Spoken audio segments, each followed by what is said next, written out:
नमस्कार दोस्तों, मैं प्रफुल्ल चौहान आप सबका अपने YouTube चैनल पर स्वागत करता हूँ। कैसे हो आप सभी? तो लास्ट वीडियो में हमने यूनिट डिजिट के कंसेप्ट को समझा था और उससे संबंधित कुछ क्वेश्चन भी सोल्व कर रहे थे। आज हम सेकेंड पार्ट में यूनिट डिजिट के कुछ क्वेश्चन सोल्व करेंगे और आपके सारे डाउट को क्लियर भी करेंगे। ठीक है, तो लास्ट वीडियो में मैंने आपको बताया था कि किसी भी संख्या का यूनिट डिजिट होता है वो नेगेटिव नहीं होता है, क्या होता है? पॉजिटिव होता है। और 1 से लेकर 9 तक, है ना, जितनी भी संख्या होती है, अगर किसी संख्या के अंतिम अंक होता है तो हम क्या करते हैं, वो भी कंसेप्ट मैंने आपको लास्ट वीडियो में बता दिया था। आज हम आगे के क्वेश्चन सोल्व करेंगे उन्हीं कंसेप्ट के जरिए। तो आइए शुरू करते हैं।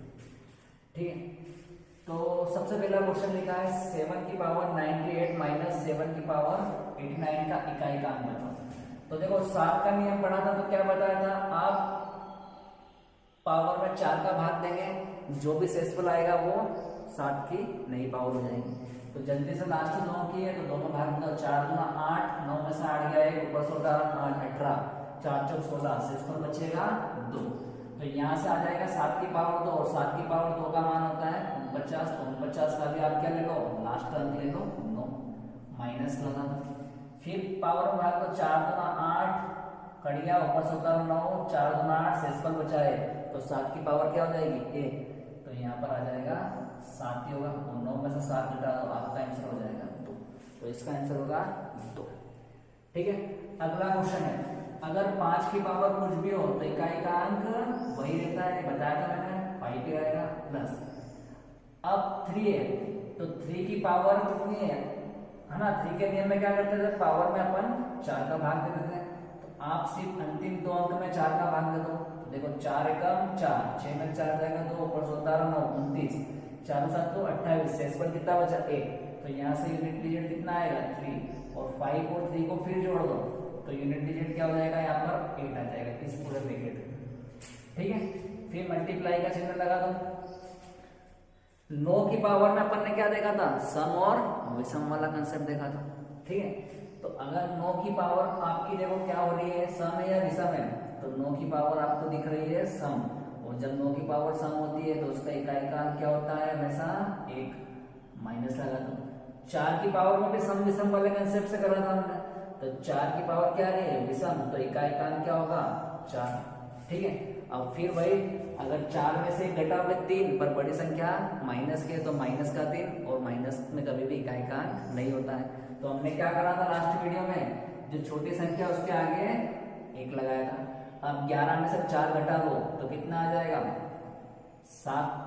ठीक है, तो यहाँ से इसका इकाई का अंक क्या हो जाएगा आपका 7 इस पूरे पार्ट में, इंटू 6 की पावर कुछ भी इकाई का अंक क्या होता है, हमेशा 6 होता है। ठीक है, अब गुणा कर दो, 8 7 तो 56 का 6, फिर 6 6 36 का 6, तो इन सबका इकाई का अंक क्या आ जाएगा 6। ठीक है, तो इस क्वेश्चन का आंसर क्या हो जाएगा आपका 6। ठीक है, अब अगला क्वेश्चन सोल्व करते हैं। प्रथम 110 पूर्ण संख्याओं के योग का इकाई का अंक बताओ। प्रथम कितनी, 110 पूर्ण संख्याओं के योग का इकाई। पूर्ण संख्या क्या होती है आपको बताया था मैं, प्राकृत संख्या और पूर्ण संख्या। तो प्राकृत संख्या 1 से स्टार्ट होती है और पूर्ण संख्या 0 से स्टार्ट होती है। तो आपको प्रथम 110, तो फर्स्ट टर्म तो आपका 0, फिर 1 2 3 डेढ़ कितना जाएगा 110। आपने अगर 110 लिखा तो क्या हो जाएगा गलत, क्योंकि देखो 1 से लेकर 110 तक तो संख्या ये हो जाएगी और एक है, तो ये तो प्रथम 111 पूर्ण संख्या हो गई। तो आपको क्या करना पड़ेगा, 110 ना इससे कम 109 तक लेना पड़ेगा। तो देखो अब टोटल कितनी हो गई, ये प्रथम 110 पूर्ण संख्या हो गई। अब देखो 0 को अगर आप किसी भी संख्या में जोड़ते हो तो वही संख्या आती है, तो आप 0 को क्या करो, इग्नोर कर दो। ठीक है, तो अब आपको देखो नया क्वेश्चन, 1 से लेकर 109 तक की संख्याओं का योग निकालना और उसके इकाई का अंक आंसर हो जाएगा। तो फॉर्मूला सबको मैं पढ़ा चुका हूँ, क्या होता है n+1/2। तो टोटल कितने टर्म है, n का मान 109 इंटू अगला टर्म में 110 और 2 से डिवाइड कर दो तो ये 0 आ रहा, 2 से कट रहा है, 2 पंजे 10 और फिर 2 पंजे 10। फिर आप क्या करो, 9 और 5 का गुणा कर दो तो 9 5 45 का 5, तो इसका आंसर हो जाएगा, इसका इकाई का अंक हो जाएगा आपका 5।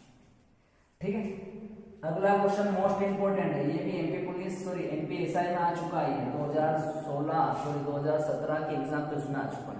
ठीक है, तो देखो 71, 72, 73, डेट 79, इन सभी संख्याओं का आप आपस में गुणा करोगे तो उसका इकाई का अंक बताओ। तो देखो 73 के बाद क्या आता है 74, उसके बाद 75। जैसे ही मैंने देखा 5 और 4 का गुणा करो कितना आ जाएगा 5 और 20 का 0, तो यहाँ पर इसका इकाई का अंक दोनों का क्या है 0। अब जितने भी नंबर है उनका इकाई का अंक कुछ भी आए, जब हम 0 का गुणा किसी संख्या में करते हैं तो इकाई का अंक क्या होता है सॉरी गुणा क्या होता है 0 ही आता है। तो 0 तो इसका इकाई का अंक है, बाकी जिन संख्याओं में कुछ भी इकाई क्या है, जब आप 0 का गुणा उसमें करोगे तो आंसर क्या आ जाएगा 0 ही। तो इसके क्वेश्चन का आंसर हो जाएगा 0। तो आइए अब हम आगे के क्वेश्चन सोल्व करते हैं। ठीक है, तो आपके सामने बोर्ड पर क्वेश्चन लिखा हुआ है, यदि x बराबर ये इक्वेशन है तो आपको x का इकाई का अंक बताना है। ठीक है, तो आप क्या करोगे इस इक्वेशन के सभी का क्या निकाल लो इकाई का निकाल लो और उसको सोल्व कर लो, वही आपका क्या हो जाएगा आंसर हो जाएगा। जैसे 3 की पावर क्या आ गया 24, तो आप 24 में क्या करोगे 4 का भाग दो, 4 6 24, तो शेष पर कितना आया 0। तो 0 नहीं रखेंगे हम, क्या रखेंगे 3 की पावर 4 रखेंगे। बताया था मैंने जब शेष पर 0 आता है तो पावर क्या रखेंगे हम 4। तो 3 की पावर 4 का मान क्या होता है 81 का, पीछे का ले लो 1। फिर 7 दिखा तो फिर पावर में 4 का भाग दो, 4 नमा की 36, तो शेष पर कितना बचा आपका 2। तो अब 7 की नई पावर क्या हो जाएगी 2, तो 7 का स्क्वायर कितना होता है 49, तो यहाँ जाएगा 49 का 9। फिर प्लस लगा दो जल्दी से, 6 की पावर कुछ भी इकाई का अंक हमेशा क्या होता है 6 ही होता है। ठीक है, अब देखो प्लस प्लस वाले पहले जोड़ लो 6 और 1 7 और ये माइनस का 9। अब 9 में से 7 घटाओगे तो क्या आएगा माइनस का 2, पर माइनस में इकाई का अंक नहीं होता है, तो आप छोटी संख्या के आगे 1 लगा दो। 17 में से 9 घटा दो जल्दी से, तो आपका आंसर हो जाएगा 8। तो इस इक्वेशन का इकाई का अंक क्या आ जाएगा 8। ठीक है, अगला 777 की पावर 555, तो 7 दिखा पावर में 4 का भाग तो लास्ट 2 डिजिट में 4 एकम 4, 5 में 4 गए 15, 4 3 12, शेष पर बचा 3, तो 7 की घात 3 का मान क्या होता है 343 का 3, है ना। 1 से 10 तक के क्यूब तो याद कर ही लेना, है ना। 4 की पावर कुछ भी हो कुछ भी नहीं, सम और विषम वाला कंसेप्ट लगेगा यहाँ। 4 की पावर क्या है जल्दी देखो विषम है, तो इकाई का अंक 4 ही होगा। जब 8 दिखेगा तो पावर में 4 का भाग तो जल्दी से आखिरी के 2 में 4 5 20, शेष पर बचा 2, तो 8 की नई पावर क्या हो जाएगी 2, तो 8 का स्क्वायर 64 का 4। 5 की पावर कुछ भी इकाई का अंक 5 ही होता है ना, बदलता नहीं है। अब 2 है पावर में जल्दी से भाग दो लास्ट 2 डिजिट में, 4 एकम 4, 7 में 4 गए 3, 37, 4 नमा 36, शेष पर बचा 1, तो 2 की पावर 1, तो 2 की पावर 1 का मान 2 ही होता है। बस अब इन्हें सोल्व कर लो, 3 और 4 7, 7 4 11 का 1, 1 में 5 जोड़ोगे 6, 6 और 2 कितने होते हैं 8, तो इसका आंसर क्या हो जाएगा आपका 8 हो जाएगा। ठीक है, अगला दोनों क्वेश्चन देखना, यहाँ से आपको एक कंसेप्ट समझना है। पहले हम इसको बेसिक से करते हैं, है ना। सिंपल क्वेश्चन है लिखा मैंने, 1 का गुणा 5 में करो 5, 5 दिया 15 का 5, फिर 5 दिया 15 का 5, 55 25 का 5 और 5 एकम 5, तो इसका इकाई का अंक क्या हो जाएगा 5। सिंपल क्वेश्चन है, आखिरी में गुणा करते हैं। अब देखो मैंने यहाँ नोटिस करा, मेरे को अगर इस इक्वेशन में मेरे को क्या दिख रहा है 5, तो आप क्या करो पहले 5 लिख लो। जब भी आपको 5 दिखता है और जितने भी नंबर बचे उन सभी के अंक क्या होते हैं ओड, क्या होता है वो भी अंतिम अंक क्या होता है ओड, विषम होता है, तो उसका इकाई का अंक हमेशा क्या होगा 5 ही होगा। जैसे आपने देखा 5 है, अगला टर्म में देखा इसमें ये भी विषम है, यहाँ पर भी विषम नंबर आ रहा है, यहाँ भी अंतिम अंक विषम आ रहा है, यहाँ भी अंतिम विषम है, यहाँ भी अंतिम क्या है विषम, तो इकाई का अंक क्या हो जाएगा 5 हो जाएगा। चाहे 2 बार 5 आए या 3 बार 5, कम से कम 1 बार 5 आना चाहिए। सेम इस टाइप का क्वेश्चन है, अगर आपने देखा जैसे 5 आ गया, अब यहाँ देखो अगर 5 आ गए, यहाँ पे विषम आ रहा, यहाँ भी विषम आ रहा, यहाँ भी विषम आ रहा और यहाँ क्या रसम। अगर बची हुई संख्या में एक भी संख्या के इकाई का अंक अगर आपका क्या हो जाता है इवन सम संख्या, तो उसका इकाई का अंक क्या हो जाएगा 0, है ना। देखो 7 नमा की 63 का 3, 3 पंजे 15 का 5, 5 एकम 5 और 5 दूना 10 का 0। तो यहाँ से एक आंसर निकलता, अगर किसी है ना क्वेश्चन में 5 दिखता है वो भी गुणे में, इसकी बात कर रहा मल्टीप्लाई में 5 दिखता है और बचे हुए नंबर सारे उन सभी नंबर क्या होना चाहिए, आखिरी में ओड नंबर होना चाहिए, या होना चाहिए सारी विषम संख्या होनी चाहिए। तो इकाई का अंक क्या हो जाएगा आपका 5 होगा। और जैसे आपको 5 दिखता है, बचे हुए नंबर में से एक का भी नंबर अगर सम दिखता है अंतिम अंक, तो उसका आंसर क्या हो जाएगा, 0 हो जाएगा। ठीक है, क्लियर है। तो आइए अब हम आगे के क्वेश्चन सोल्व करते हैं।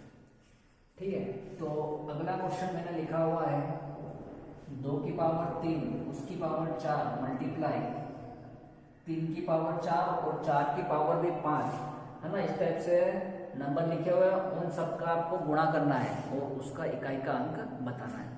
तो देखो इस टाइप का पैटर्न आप किससे करोगे, है ना, ये एक फिक्स पैटर्न का क्वेश्चन है। तो आप इसे ध्यान से घूर के देखो। देखो इसका बेस क्या आ रहा है, 2 3 4 5।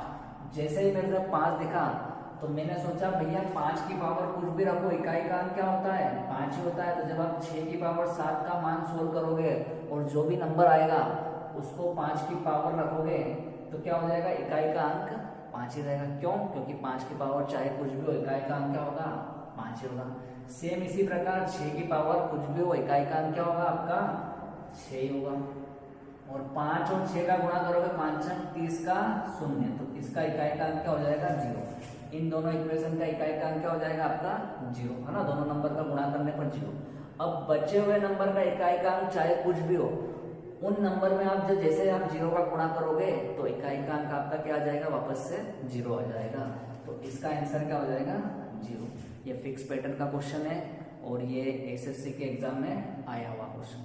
ठीक है, अगला क्वेश्चन देखते हैं, है ना। यदि 3333 ये नंबर दिया, इसकी पावर 1 का इकाई का अंक 7 है, तो ये जो नंबर है इसकी पावर 1 का इकाई का अंक आपको बताना है। तो आपको यहाँ पर क्या करना पड़ेगा, हिट एंड ट्रायल लगाना पड़ेगा। आपको n का मान यहाँ पर रख के देखना पड़ेगा, ऐसा कौन सा नंबर रखूं जिसको रखने पर इकाई का अंक क्या आ जाएगा आपका 7 आ जाएगा। तो मैंने जैसे सबसे पहले n का मान 1 रखा, तो 1 रखूंगा तो क्या हो जाएगा 3 की पावर 1, तो उसका मान 3 होता है, पर इकाई का अंक 7 आ रहा तो 1 नहीं होगा। फिर जैसे आप 2 रखोगे तो 3 की पावर 2 रखोगे तो 9 आएगा, तो वो भी नहीं होगा। फिर जैसे आप n का मान 3 रखोगे तो 3 का क्यूब क्या होता है 27, तो 27 का क्या आ जाएगा 7। जैसे आप क्या करोगे n का मान 3 रखोगे क्या आएगा 27 के पीछे का क्या आ रहा 7, तो यहाँ सेटिस्फाई हो गया। तो इकाई का अंक यहाँ भी 7 आ रहा और 3 रखने पर भी क्या आ रहा है 7। तो हमें पता चल गया n का जो मान है वो क्या होगा 3 होगा। बस यहाँ पर देखो आपको इसका इकाई का अंक निकालना, तो पीछे वाला 8 है और n का मान जल्दी से 3 रख दो, 8 का क्यूब होता है 512, तो इसका आंसर हो जाएगा 2। ठीक है, अगला क्वेश्चन, यदि 533 गुणा 436 गुणा 23n का इकाई अंक n प्लस 2 है, तो n का मान ज्ञात करो। तो आप क्या करो, सबसे पहले इनका इकाई का अंक निकालो। देखो 3 का गुणा 6 में करो, 3 6 18 का 8, फिर 8 का गुणा n में करोगे तो ये हो जाएगा आपका 8n। तो हमारे अकॉर्डिंग इसका इकाई का अंक क्या आ रहा है 8n, और क्वेश्चन के अकॉर्डिंग इसका इकाई का अंक आपका आ जाएगा n प्लस 2। तो ये मान और ये मान दोनों क्या होंगे बराबर होंगे। अब आपको यहाँ से ऑप्शन उठाने पड़ेंगे, है ना। ऑप्शन उठा के रखो, n का मान जो भी रखोगे तो दोनों की वैल्यू क्या आनी चाहिए, बराबर आनी चाहिए। तो जैसे ही आप ऑप्शन उठाओगे 8 रखोगे, तो देखो यहाँ n का मान अगर 8 रखते हो तो क्या आएगा, ये गुणा होगा 8 ना 8 उठी 64 का 4, और जैसे 8 रखो 8 और 2 10 और पीछे का 0, तो यहाँ 4 आ रहा है यहाँ 0 आ रहा, तो आपका ऑप्शन 8 नहीं होगा। फिर आप ऑप्शन उठाओ क्या होगा 6, जैसे आप n का मान 6 रखोगे 8 6 48 का 8, और फिर यहाँ n का मान 6 में 2 जोड़ोगे 8, तो दोनों क्या हो गए बराबर, और ऑप्शन सेटिस्फाई हो गया। तो इसका आंसर आपका क्या हो जाएगा 6। तो ठीक है, हमने कुछ यूनिट डिजिट पर बेस्ड क्वेश्चन सोल्व कर रहे हैं और मैं आशा करता हूँ कि आप सभी को समझ में आ गया होंगे। अब हम अगली वीडियो में इससे और अच्छे बेहतर क्वेश्चन लाएंगे और उनको सोल्व करेंगे।